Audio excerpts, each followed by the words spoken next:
kerana sekarang ni with this number of staff, kita membawa rezeki, membawa makanan pulang untuk isterinya pekerja dan anak-anak mereka.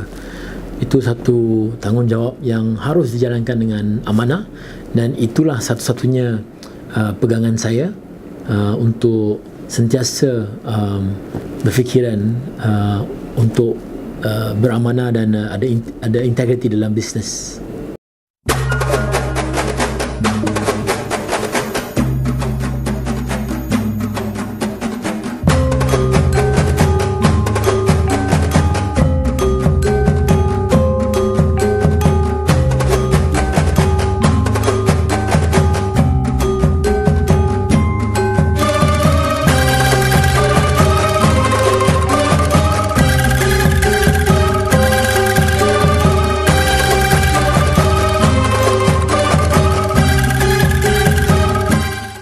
Okay, being Malay means to have high discipline. Being Malay means to be predominantly being Muslim, being a Muslim, and as a Muslim, sebagai seorang Muslim, budi pekerti adalah di dalam akhlak.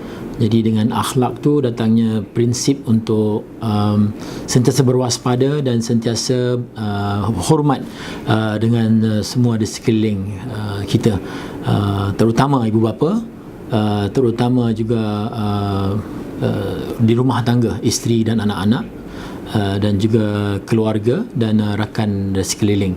Jadi Melayu, being a Malay, ada banyak emphasisnya untuk bersopan santun, and as part of budaya culture Melayu, dengan semula jadi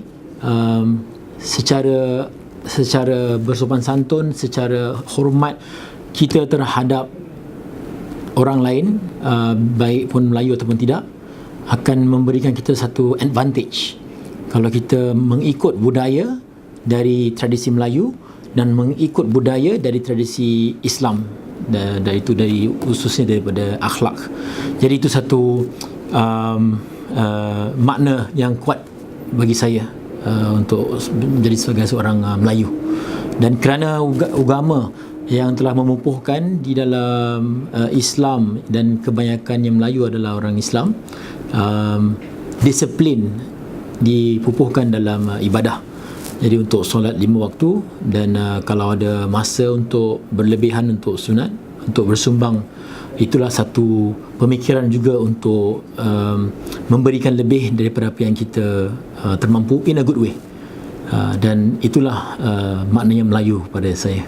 My motto in life, I give quite a lot of talks, and I always share these 3 principles that I normally give to the public that I speak to. Number 1 is our purpose. For me, my main purpose is the thing that wakes me up every day. My main purpose is my family. When I say my family, it's of course my wife, my parents, and my kids. And number 2, my people. It basically means my staff, my employees, my clients, stakeholders. And number 3, the glue that binds it all is my spirituality. And in the spirituality of Islam, again in akhlaq, and in the discipline of Islam, the rukun iman and rukun Islam, hence the saying, which is of course we work like we live forever, and we pray like we're going to die tomorrow. Kerana kita campurkan semua itu, kita berusaha dan kita akan cuba sebaik mungkin hari-hari, dan kita akan berusaha seperti kita tidak akan hidup esok, kerana tomorrow might never come. My journey in life has been very colourful. I think kita sepatutnya bersyukur dengan apa yang kita dah alami. What makes you who you are now is from every second that is in the past, baik yang buruk dan baik yang menjernih. Jadi cabaran-cabaran masing-masing adalah satu, in fact, it's a blessing. It's a blessing to face challenges, to face failures in life. Why I use that word, failures and challenges in life? Kerana my past challenges, my background has been challenging, and in many sense, I think some of the stories are being shared in the media, and I can't be more thankful to my parents for raising me, and to my wife for supporting me, and the challenges that we have gone through together. So for myself, I dropped out of school, in fact twice. First time is we had some challenges in financial, and I had to quit. Then I got drafted to the army, and in the army I continued. I actually took another shot at my studies to take my private diploma, and during that session I actually passed 90% of my exam. I did 9 out of 10 of all the modules, but I had to. The last one was a subject that I really hated. I didn't enjoy much of it. Being the person that I am, I cannot convince myself to continue. So I actually took once. I failed. Second time I failed. Third time I decided not to take it again because it's costly to retake the exam, and I was living on my own allowance, NS allowance, and I decided not to retake. But I've actually passed everything: economics, finance, business, management, accounting. But that's just the small part. The big part is that decision that I made and the emotion that comes with it when I decided not to continue, because especially dalam sistem negara kita ini, we are taught, right, that we need to have qualifications, we need to have education to be successful, dan kerana itu satu fear yang saya sangat I was very afraid of rather. Sangat takut kerana tanpa pelajaran susah kita nak capai kejayaan di negara kita ini. Bukan di negara kita saja, tapi I think generally everywhere, tapi especially in Singapore, because it's very we are very competitive, we're in a very competitive environment. But what I'm trying to share here is that decision that I made, the emotional sentiment that I go through, the emotional roller coaster that I go through to say that I want to stop, it came along with a strong conviction that I know I will have to work harder, number one. Number two, I will have to be outstanding in order to be seen. Number three, I have to put in the extra hours more than others to make sure that we are able to achieve more than a qualified person or an educated person. Having said that, I know that it all takes practice, and my passion adalah personal training. I mean, I love to go to the gym, and because I lost a lot of weight when I was young, and that changed the way I look at life, and that same drive to change myself was what I used to build my career as a personal trainer. Jadi selepas national service tu, saya cuba dalam bidang personal training, dan dalam 6 tahun saya cuba dalam bidang itu, dan dalam waktu itu juga dapat top sales in Asia, dan satu-satunya trainer yang selalu busy lah di gym saya dahulu. So I think that's the question is on life story, right? So I think that was the last part when I was before I started this business, and dalam bisnes ini juga kerana ada peluang, dan dalam masa 6 tahun itu memang banyak dipelajari daripada klien-klien yang saya mengajar, daripada CEO ke MD ke business owner, Klien saya daripada really the lowest is seperti road sweeper, cleaner, dan of course wealthy people dan millionaires. Jadi hari-hari kita always share ideas bila saya mengajar mereka. Jadi daripada 6 tahun itu banyak boleh dipelajari untuk menceburi bidang lain, kerana memang 6 tahun is enough for me personally to be in that space, dan memang selalu cari peluang. Dan di bisnes ini juga sama metodologinya dengan bisnes di personal training saya, untuk always have the best customer experience, always do your work with your best, always know your product knowledge, dan selalu nak kena beramanah dengan apa yang kita beri. Jadi perkataan itu satu kontrak, satu kepercayaan yang customer menerima daripada kita. Jadi kita harus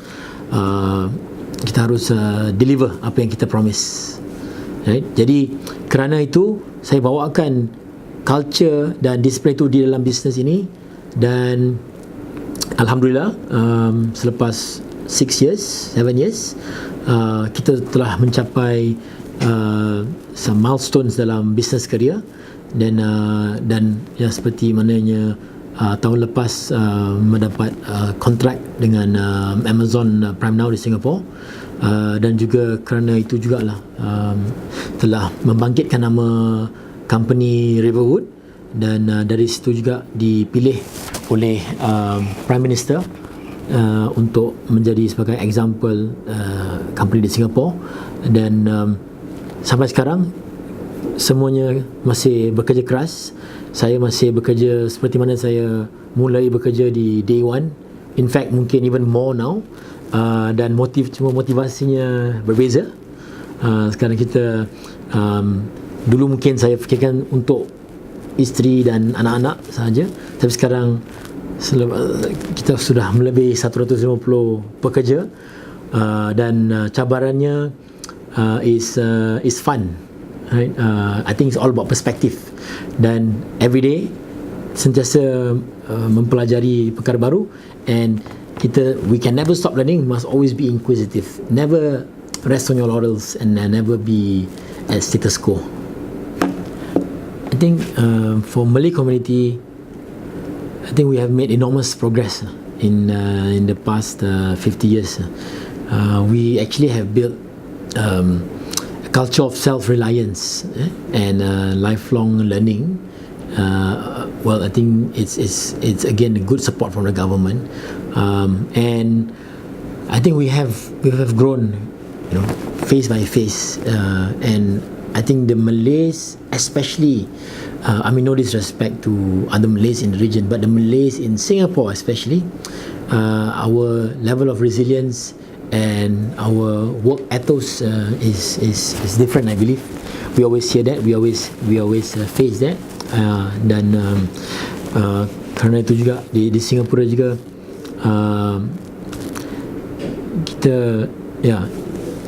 kita ada banyak exemplary Malays di Singapore, dan lebih banyak yang lagi successful sebenarnya.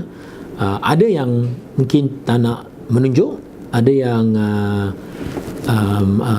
suka share, seperti Saleh Marikan example, daripada Second Chance, dan juga seperti kawannya saya Dian Rashid daripada Rose Valley.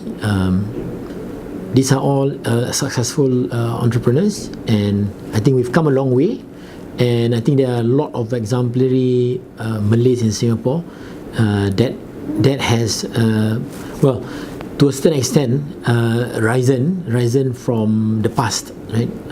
I think by nature memang Melayu by nature we are more I would say we are more we are more sentimental / emotional, again, because I think because of the stronghold on spirituality, we look not just beyond now but also the akhir hayat. Jadi our attachment to things is slightly different in terms of the expectation, but that doesn't mean we should stop progress. And I think alhamdulillah we have progressed a lot, and I'm very proud of our current generation Malays, and be thankful to our forefathers. I think first and foremost is I've got really great parents who's always there for me, and parents who I'm very proud of, right? Second is of course I've got an amazing wife, a wife who's always there for me to take canteen. And last but not least, and in fact the main reason on why I'm even on this video today is actually my colleagues, right? My team members, my colleagues who has always been there during the tough days, the challenging days, and I stand as almost as a custodian, as a facilitator of Rizki. And that's a strong responsibility that I feel that I hold, not just in terms of rezeki of dari mata wang sahaja. That's just one part. Rezeki in terms of opportunity, rezeki in terms of progression, rezeki in terms of even family love. Kerana sekarang ni with this number of staff, kita membawa rezeki, membawa makanan pulang untuk isteri pekerja dan anak-anak mereka. Itu satu tanggungjawab yang harus dijalankan dengan amanah, dan itulah satu-satunya pegangan saya untuk sentiasa berfikiran untuk beramanah dan ada integriti dalam bisnes. I feel extremely surprised, to be honest, but of course extremely happy too. In fact, it's a pleasant surprise that I received an email from Akar, and I think you guys have done a really great job at reaching out, because I saw your postings on Facebook. That couple of times that I scroll on Facebook, because I don't use Facebook much. But yeah, I think with that small little time that I spent on Facebook, I did see the campaign, but to be in the campaign is something that I didn't think about. And to whoever that nominated me in the public, I am very thankful and very appreciative for this opportunity to share. Here I am, being one of the nominees. I would love to find ways to share, guide, teach, maybe in humility I speak, aspire, for those who wants to learn, not to be successful. Successful is a side effect of hard work, but how to be disciplined and how to maintain your perseverance and the resilience in whatever that you do, be it work or be it business. So I would like to be able to have an opportunity to at least be and maybe an image of hope, right? And a glimmer of aspiration even for others to look up to. Inshallah, in humility I speak. To my parents and to my wife, again, as I shared, who's given me the endless support, right, and the understanding in this journey of entrepreneurship, and again, I think the thankful and gratitude that I have to the team as well, to whoever in the company, all ranks, anyone who contributes to the company's progression. In whatever that you do, do it in completion, do it in wholeheartedness, and you complete it with amanah, and you must always have the mindset to always want to learn. Learning doesn't mean to just go to school, right? Learning happens every day. To improve your day-to-day is learning. To improve your communication to people is learning. To improve your approach to your business is learning, right? Never stop learning, and always be inquisitive, right? Always be curious about what's new, right? And you must always continuously look out for, the next chapter and the next level and the next challenge, and never be afraid, because going to anything new is always there's always an element of fear, because it's a new territory. But that is when you really learn, when you deep dive into a situation. I think firstly, you must develop strong discipline, and a love for what you do, and it sounds idealistic, but really you must love and enjoy what you do. You must have liking to what you do. You must develop that, and then you will find your day-to-day is not like you're working. For me, I always share this joke, right, that when I'm at work, I'm actually on a holiday. When I'm on a holiday, that's when I'm really at work, when I have to take care of my 2 kids. That's my side joke. But I think again, my quote that I shared earlier, I'll give the exact details later on, my 8 points that I will share. Running on, working like you live forever, and praying like you're gonna die tomorrow. Why I run on that? Again, these are the 8 points that I like to share on your day to day. Right, number 1 is don't act on emotional response. Always have a calm state of mind in whatever ways that you find to calm yourself. You must always have that alpha mind, that clear state of mind, so that you react according to your professional perspective, and in a more calm manner will allow you to make right decisions, right? Whenever you want to do any new venture, be it work, be it business, you must find as many downsides to that thought or idea, as much of it as possible, the difficulties and the challenges of it, right? And then of course thereafter, look at the ways to solve each and every one of it. Then you have thought through every single situation within your capacity, and you will make the best decision that you can. Sometimes paralysis analysis pun berlaku juga. Kadang-kadang kita fikir banyak sangat sampai tak boleh bergerak, but that's where you punya conviction to yourself is important, and with your own capabilities. Look at the bigger picture. It's not about money, really. It's not all about money, right? I mean, money, risky will flow when you put in your effort, right? When you put in your hard work, right? So the bigger picture is to look at maybe even like providing jobs, having progression, and again for ourselves, for us, we are proud in sending people for training and for courses to provide progression in their lives. Empower your people, because by empowering you actually promote a sense of trust, kerana kita beri peluang untuk mereka make decision. Jadi daripada situ juga mereka akan belajar daripada cabaran-cabaran yang mereka melalui, right?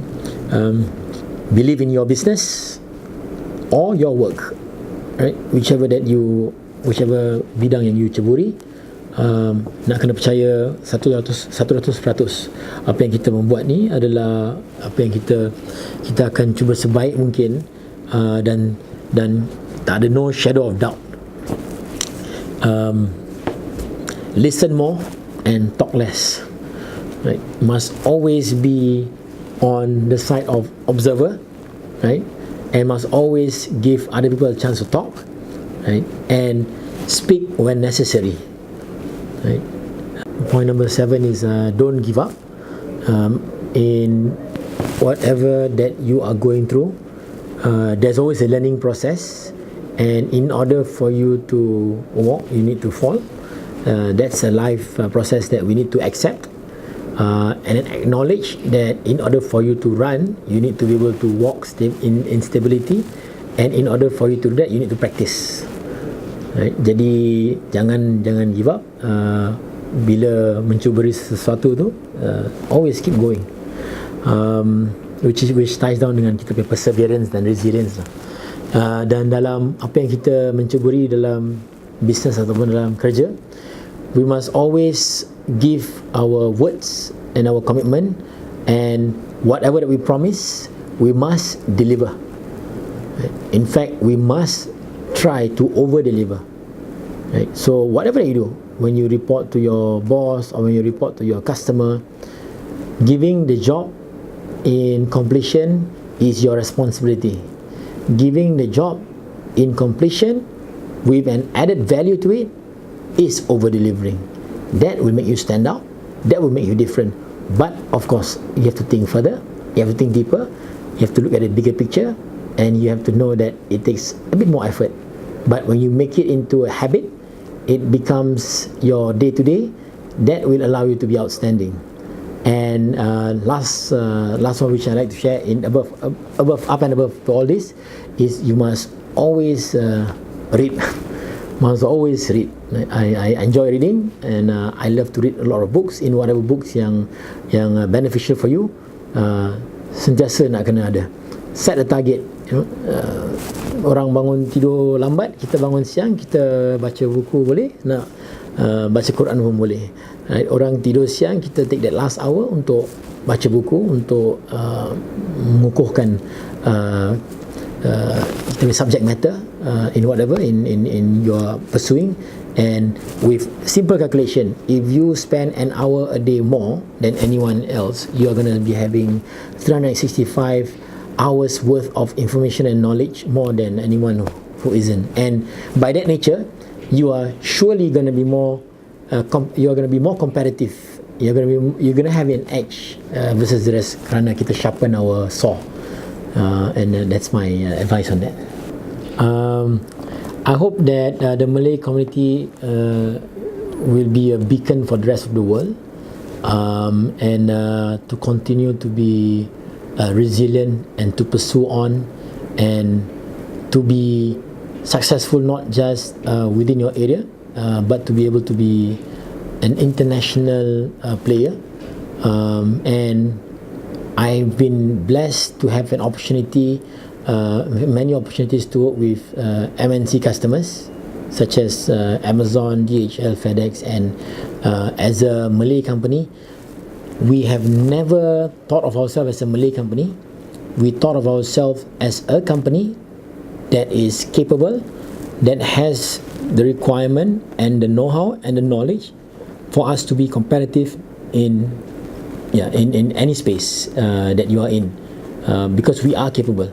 There's no such thing as a second class or first class race, and I hope to continue this journey and be able to share this journey with many more, be it Malays or non-Malays, and to be able to show that through hard work, through being resilient, being persistent in life, we as Malays, we can achieve more than what we dream of, and that is possible. And I hope that I may be an atom of that example, to share that really a dream is achievable if you work hard for it.